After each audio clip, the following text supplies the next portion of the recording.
بسم اللہ الرحمن الرحیم۔ عزیزان، یہ 5 لوگوں کو قرآن کیا کر رہا ہے؟ خطاب کر رہا ہے۔ اب یہ ایمان والے جو ہیں نا، ان کو خطاب اچھا خاصا ہے۔ باقاعدہ علماء نے جو ہے وہ اس ساری چیزوں کو کلیکٹ کر کر کہ یا ایھا الذین آمنو، یہ کرو یہ نہ کرو، یہ کرو یہ نہ کرو، ایک اچھی خاصی لسٹ ہے۔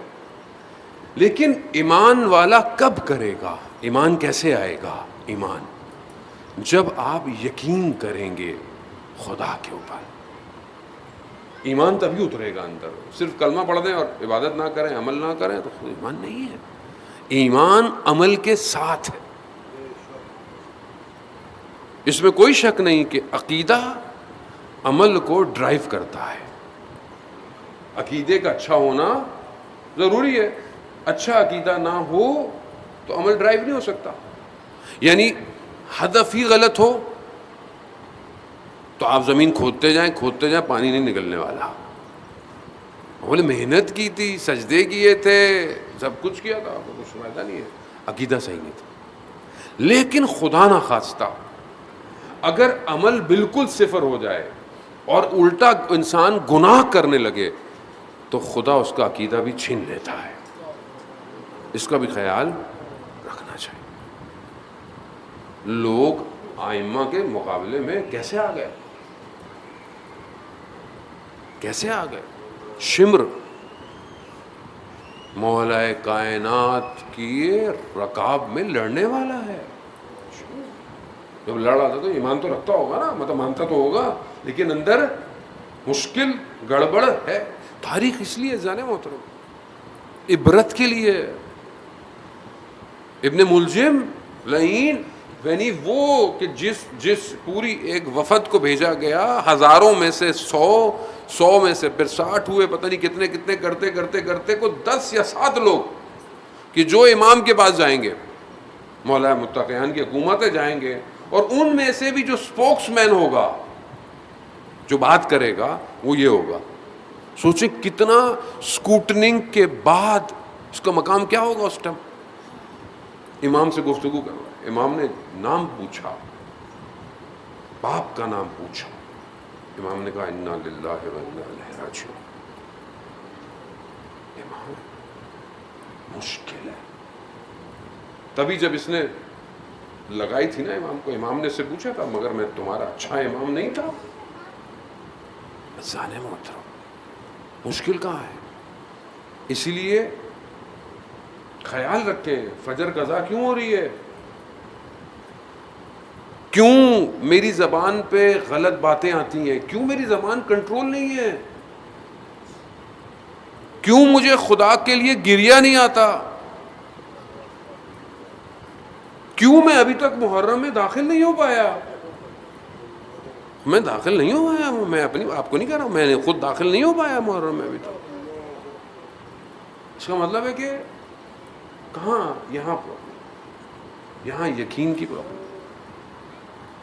پروردگار سورہ توبہ کے اندر غالباً آیت نمبر 25، پروردگار تقریباً 8 چیزوں کو گنوا رہا ہے۔ تمہارے ماں باپ، آبا و اجداد، تمہاری اولاد، تمہاری زوجہ، تمہارا مال، تمہارا خاندان، یہ ساری چیز کیا یہ تمہیں خدا سے زیادہ امپورٹنٹ لگتی ہیں؟ اب انسان کہاں گرتا ہے؟ انسان اولاد کی خاطر کیا کرتا ہے، مال کی خاطر کیا کرتا ہے۔ ہمارے آبا و اجداد ایسا کرتے تھے، ہمارے فلانے ایسا کرتے تھے، ہمارے کتنا انسان اپنی زندگی میں حرام کی طرف کرتا ہے ان ساری چیزوں کی وجہ سے۔ ان ساری چیزوں خدا اسے نظر نہیں آتا۔ رسول خدا حضرت محمد مصطفیٰ صلی اللہ علیہ وسلم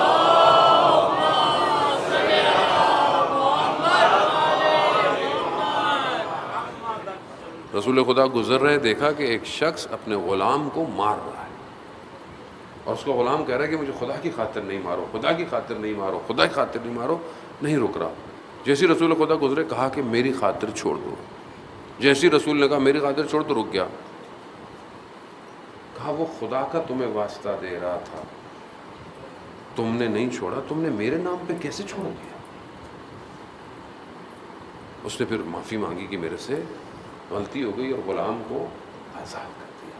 ایسا یقین، یعنی یہ سب کچھ جو ہے وہ خدا کے لیے ہے۔ رسول خدا کے لیے آئے تھے، ائمہ خدا کے لیے، کربلا توحید ہے، لا الہ الا اللہ ہے، یعنی ہر مقام پر آپ دیکھیں کیا کہا ہے، بسم اللہ و باللہ علی ملت رسول اللہ رضن بقضائے۔ بی بی جب پہنچی تقبل منا، خدا قبول کر، اور ہماری یعنی سب کچھ ان کی زندگی کا محور کیا ہے؟ خدا۔ خدا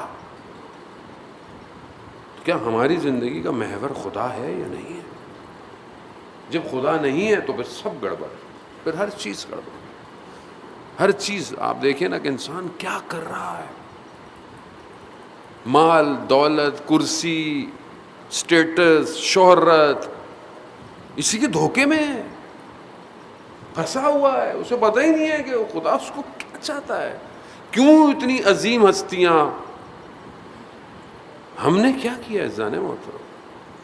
آپ دیکھیں مدینہ سے لے کر کربلا اور اس کے بعد آخری امام تک، کہیں دروازہ جلا، کہیں خیمے جلے، کہیں گردنیں کٹیں، کہیں زہر دیا گیا، کہیں جنازہ 3 دن تک پل پہ رکھا رہا۔ کیوں ہے؟ کیوں؟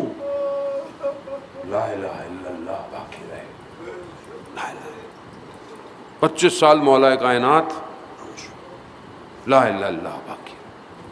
آج مسلمان جو ان اہل بیت کو مانتے ہیں، سبھی مانتے ہیں، ان کی زندگیوں میں لا الہ الا اللہ کہاں ہے؟ خدا کہاں ہے ہماری زندگی کے اندر؟ مولانا صاحب نماز تو پڑھتے ہیں، سب کچھ کرتے ہیں، نماز تو اپنے لیے پڑھتے ہیں ہم، اگر اللہ کو ہماری نمازوں کی ضرورت ہے اور خدا کو قرض چاہیے، خدا کہہ رہا ہے قرآن میں مجھے قرض دو، خدا کو قرض کی ضرورت ہے، خدا کو پیسے چاہیے؟ نہیں، خدا ہمیں دعوت دے کر کامیابی دینا چاہتا ہے کہ بہانے بہانے سے تمہیں لے کے جائے۔ وہ کتنے، خدا کیا کہتا ہے، تھوڑا سا نیک کام کر دو، تھوڑا سا کر لو، تھوڑا سا کر لو، یہ کر لو، وہ کر لو، رستے کا پتھر ہٹا دو، جانور کو کھانا کھلا دو، کسی کو یوں کھلا دو، کسی کو یہ کر دو، یعنی ذرا ذرا۔ وہ مشہور واقعہ پہلے شاید سنا ہو، ایک شخص فقیر سا ہے، یعنی فاقے ہیں، دولت نہیں ہے، پیسہ نہیں ہے، کسی بزرگ کے پاس گیا، اس نے بولا میرے پاس بھی کچھ نہیں، چلو پانی ہے یہاں پہ، کچھ مچھلی پکڑ لیتے۔ مچھلی پکڑی، اس کو دے دی، کہا یہی ہو سکتا ہے، یہ لے گئی، اس نے اس کو بیچا، اس نے بولا کہ میں اس کو بدلے میں کچھ روٹی لے لیتا ہوں۔ روٹی لے کے جا رہا تھا تو اس نے دیکھا کہ رستے میں ایک عورت اپنے بچوں کے ساتھ بھوکی بیٹھی ہوئی ہے۔ اس نے مانگا کہ ہمیں کچھ دے دو، اس نے بولا میں تو ویسے ہی چند دن سے بھوک گزارا ہی کر رہا تھا، چلو میں یہ روٹی ان کو دے دیتا ہوں۔ روٹی بنی ہوئی دے دی، گیا، جیسی اپنی جگہ پہ دیکھا کہ کوئی شخص اس کا نام پکار رہا ہے، فلانی فلانی ابن فلانی۔ کہا ہاں کون؟ کہا میں ہوں۔ کہا تمہارے والد نے ایک زمانے میں میرے پاس کوئی پیسے رکھوائے تھے، یہ سارے میں ڈھونڈ رہا ہوں، یہ تمہارے، ایک اچھی خاصی بڑی اماؤنٹ تھی اس زمانے، اس کو دی اور وہ بڑا مالدار ہو گیا، اور پھر بڑا فراغ دلی کے ساتھ اور پیسے دینا اور لوگوں کو دینا، یہ دینا۔ ایک دن اس نے خواب میں کیا دیکھا کہ قیامت کا دن ہے اور حساب کتاب ہو رہا ہے، اب اس کی ساری نیکیاں ڈلی جا رہی ہیں پلڑے میں، تو پھر بھی بھاری نہیں ہو رہا۔ بولا کہ اس کو اب جہنم میں لے جاؤ۔ کہہ رہا میں نے اپنی ساری زندگی میں اپنا اتنا مال خرچ کیا۔ کہا وہ تم نے اپنی ذات کے لیے خرچ کیا تھا تاکہ تمہارا نام ہو، لوگ کہیں کہ یہ کتنی مدد کرتا ہے، لوگ کہیں کہ یہ کتنا سخی ہے۔ جیسے ہم لوگ یہاں سے جاتے ہیں، پوچھتے ہیں مجلس اچھی تھی، بار بار پوچھتے ہیں لوگوں سے، جب تک یہ نہ آئے نا ملے گا اچھی تھی تو اندر گڑبڑ ہوتی ہے۔ کیا ہے یہ؟ میں خود پھنسا ہوا ہوں جانے محترم، میں بہت شدید پھنسا ہوا ہوں اس میں۔ میں لوگوں کی رضائیت ڈھونڈ رہا ہوں، جبکہ یہ نہیں دیکھتا امام راضی ہے کہ نہیں ہے. امام راضی ہے، لوگ راضی نہ ہو. اچانک سے ملائکہ کی آواز آئی، اس کی کچھ روٹی باقی ہے. وہ جیسی ایک روٹی ڈالی گئی، کہا بڑا بھاری ہو گیا. ہاں کیوں؟ کہا وہ اخلاص سے دی تھی، خلوص سے دی تھی. کیسے ہوگا اس؟ جب تک یقین نہیں.